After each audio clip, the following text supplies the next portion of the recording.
Hey,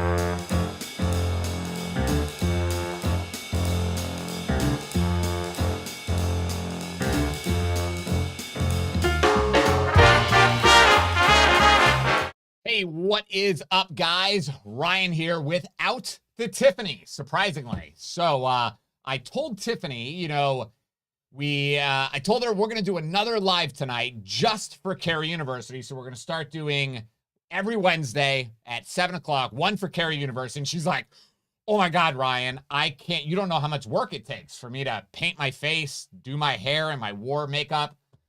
So anyway, she is going to be on chat, but she's not going to be on the live stream. So what is up, Ola, Facebook user?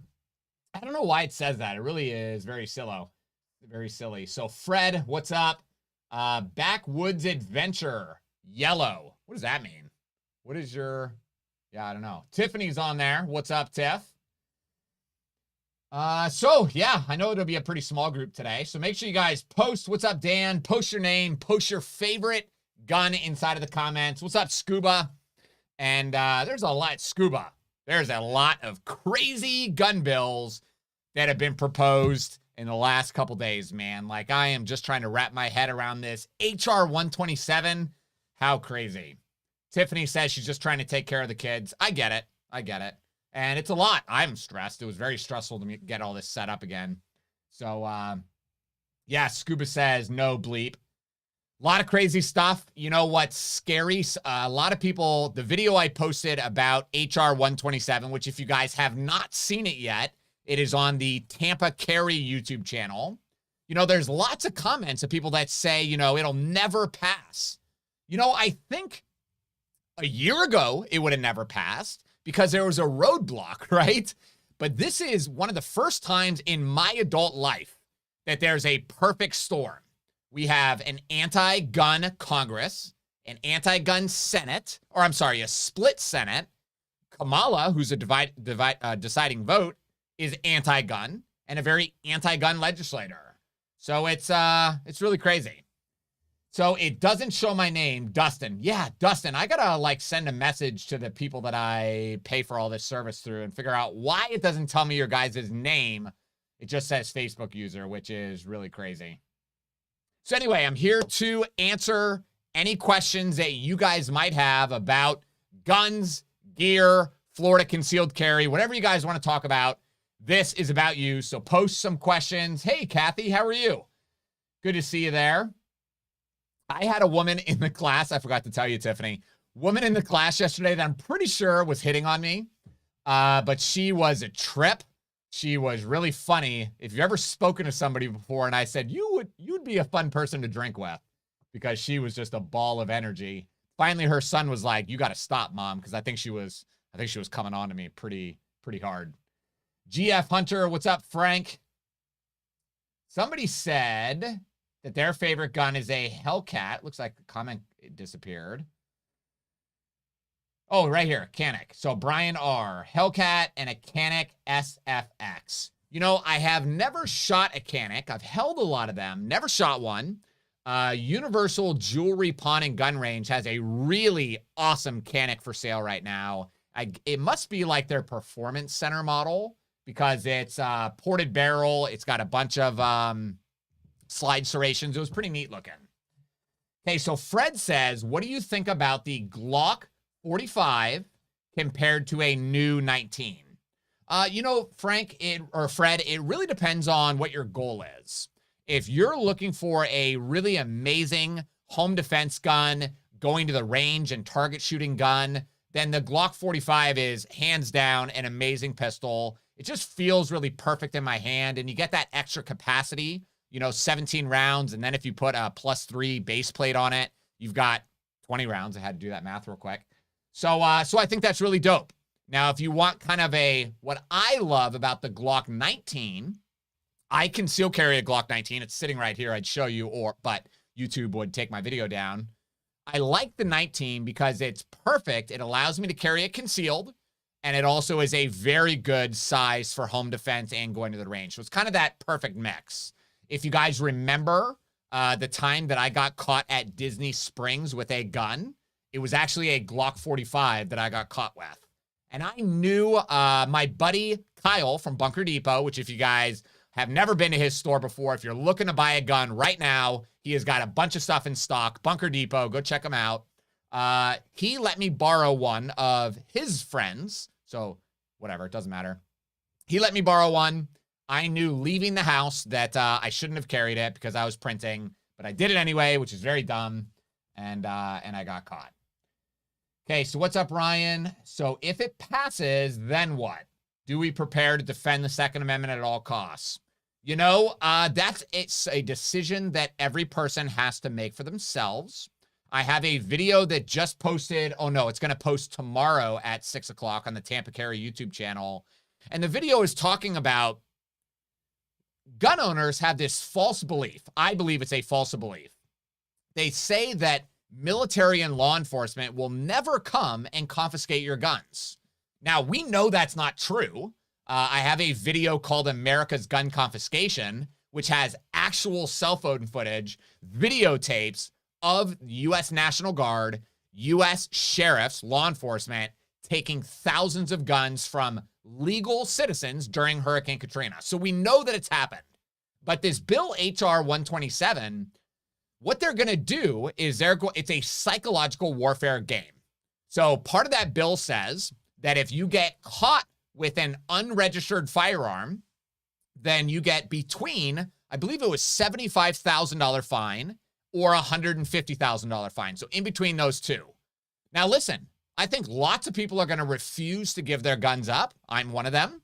But I think as soon as it becomes big news that somebody got a $100,000 fine, I think that's gonna eliminate the low-hanging fruit. The people that aren't really in this for the long haul, the people that aren't really willing to go to prison over this, that's gonna cause them to get rid of their guns, destroy them, bury them, you know, whatever.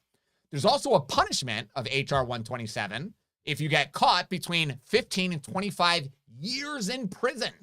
And again, I think they're gonna leverage that to try to get people to quit and give up. So, in my opinion, we have to fight and we have to do whatever we need to do to defend our Constitution. I don't know what that looks like. So I will fight for my Second Amendment right with fire and fury. Yeah, I think it's scary, bud. I think it's scary. So, yeah, Scuba says 50,000 to 100,000 or 10 to 20 years. Yeah, Scuba, there's actually two different provisions. So, two different requirements. Like if you get caught with an unregistered military style weapon, it's between 75 and 150 and 15 and 25 years. If you get caught with an unregistered, like non-military style weapon, according to this bill, then it's that lower number. Yeah. So anyway. So GF Hunter says worse than the death penalty. Yeah. Okay. Ryan, do you know if any AR handguards 7 to 8 inches long with 1 1/4 inside diameter, Jason Walker. So it sounds like you're trying to put a barrel shroud or a suppressor or something in there. 1.5 seems pretty big. What we had to do at the gun store several times, we used a Troy. Tiffany may remember the name, but it was a really smooth Troy forearm. And then I would actually fight with a hand file and sometimes a Dremel. I would have to remove a few thousandths of an inch of material on the inside so that we could actually get the suppressor in.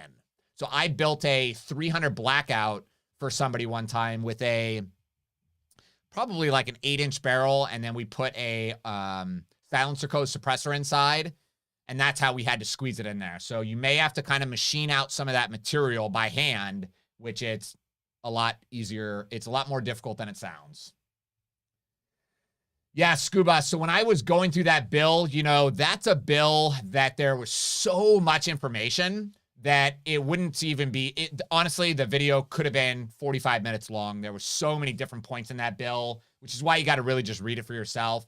And we got to really make sure that we are educating the public that things like this will never stop a criminal. Criminals don't care what the laws are. It's sad. It's scary. So trying to fit a Silencer Co. Omega 45 can into it. Awesome. Yeah, so that would work. Yeah, it's just a little bit challenging. And then the other challenge is trying to get it off if you ever need to get it off. But if you play around with it, you'll definitely be able to do it. Let's see. What did they do at Disney Springs? Because you always carry there. Okay, so great question. So I was there with my family. We had already been at Disney Springs for several hours. We were leaving. And, you know, Disney Springs is very big, right? So we're walking. I think we were kind of near where the Lego building is. And as we're walking, if you've ever seen somebody before, okay, I saw the security guard's face. He went like this because he saw me printing. And he was like probably 50 yards away. So as soon as I saw his face kind of go like this, I was like, oh man, here we go. So he walks up, he walks around me with a canine dog, and he said, my dog smelled gunpowder. Do you have a firearm? And I looked at him and said, I don't have to talk to you. And I just walked past him because again, you're a security guard. You are not law enforcement. You have zero authority over me. So I just walked past him. Then he called on his radio. I knew the cops are coming. So then 3 sheriff's deputies approached me and they said, do you have a gun? And I said, yes. And then the officer tried to keep talking to me, but I asked him a very important question that every American needs to ask law enforcement when they engage in a conversation with you. Does anybody know the question you need to ask? I'm not even going to say it yet. I want you to post a comment. What is the question you should ask when a law enforcement officer tries to talk to you? Let's see if anybody knows. I don't see anything yet.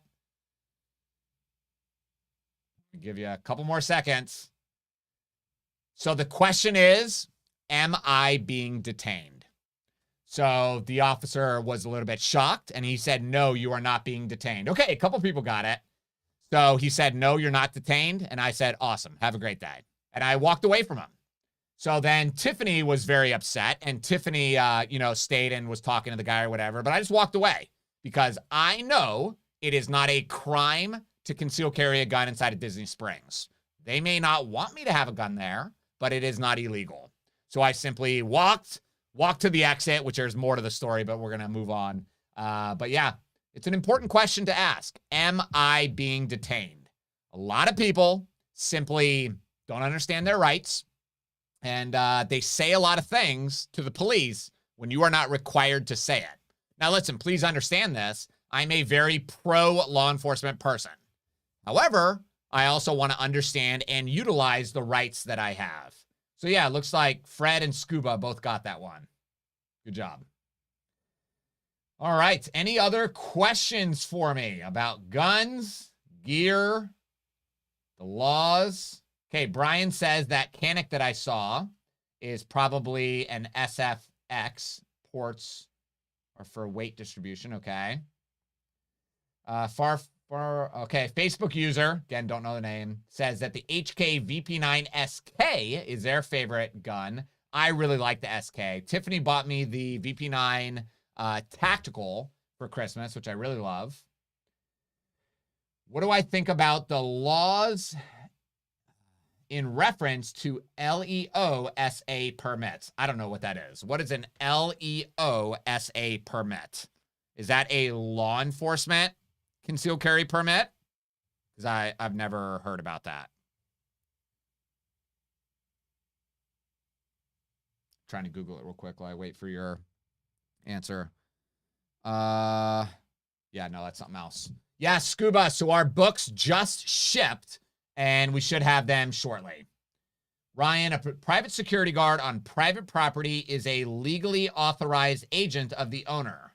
Effectively, you are talking to the owner. Sure. But again, that doesn't matter. Like the owner can come in, ask me a question. I am not required to talk to the owner of any business. Does that make sense? So even if they come up, like somebody was asking on the Monday night live stream, they said a security guard came up and actually took the gun away. I would never allow that to happen. Number one, I don't even trust that security guard to handle that firearm safely. And they have zero authority, zero legal authority over me to take my gun away and detain me. Does that make sense? Like if you, yeah, it just doesn't matter. So hopefully that makes a little bit of sense. So GF Hunter, what is the Law Enforcement Safety Act? So I think what you're referring to, you're talking about the concealed carry permits that allow retired law enforcement officers to conceal carry across the nation, and they even have the ability to carry, based on my understanding, in highly restricted states like New York and places like that. I think it's awesome. I think if we can't trust law enforcement to have a gun concealed, then who exactly can we trust? We need, the only thing that will stop a bad guy with a gun is a good guy with a gun. And we need someone, lots of people, to have guns to be able to stop these bad, very evil people. So if you qualify for it, I think you need to do it. Now, I think it's not that difficult, but I know you got to qualify once a year. It's an actual, like, real shooting qualification. But I think it's worth it. I think you should do it.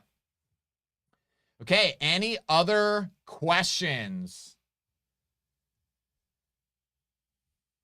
So, some exciting stuff while we're on here. We launched last week, or a couple weeks ago, our Carry University official partner program. So this is where we're allowing other firearms instructors from across the state to come get trained by us and to start using our amazing system, our online training and all that fun stuff. We got a bunch of really awesome people in. So now we've got a decent amount of instructors across the state that can actually teach our concealed carry course, which is really, really amazing. It's something Tiffany and I have been working on for a long time, and it's starting to really take off. So, Ryan, does the Florida Constitution have a law that would protect legal gun owners from a federal overreach to take our rights away?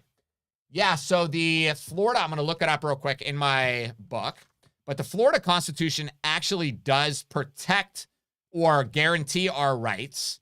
Now, I don't know how that would work if the federal government says something is illegal, because also one of the requirements or one of the statutes in the law says you must comply with all federal law. So I don't know if that supersedes. Honestly, the only way we're ever going to know is for it to go to the courts. But let me see if I can find this real quick. Okay, so Florida's Constitution, it's found in Section 8 of the Florida Constitution. It says the right of the people to keep and bear arms in defense of themselves and of the lawful authority of the state shall not be infringed, except that the manner of bearing arms may be regulated by law. So I think that will be, I think only time will tell. And like I said, it'll really be up to the courts, the Supreme Court, to decide whether that federal law would trump state.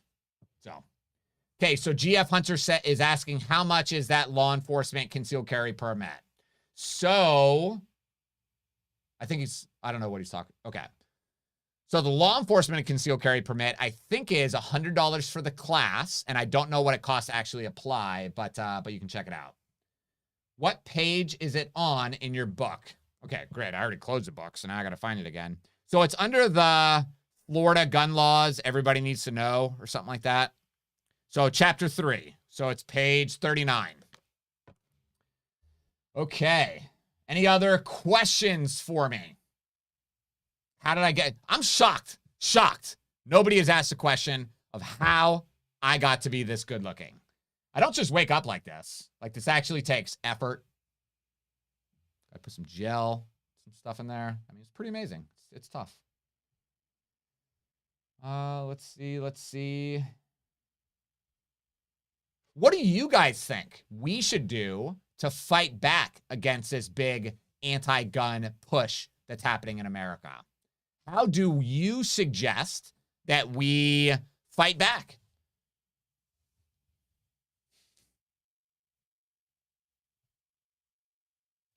I think there's a lot of kind of cute. You talking about me, GF Hunter? That's kind of weird, man. Kind of weird. So I think there's a lot of gun owners that think we're heading for an actual civil war. As I've mentioned before, I think this is more of an information war.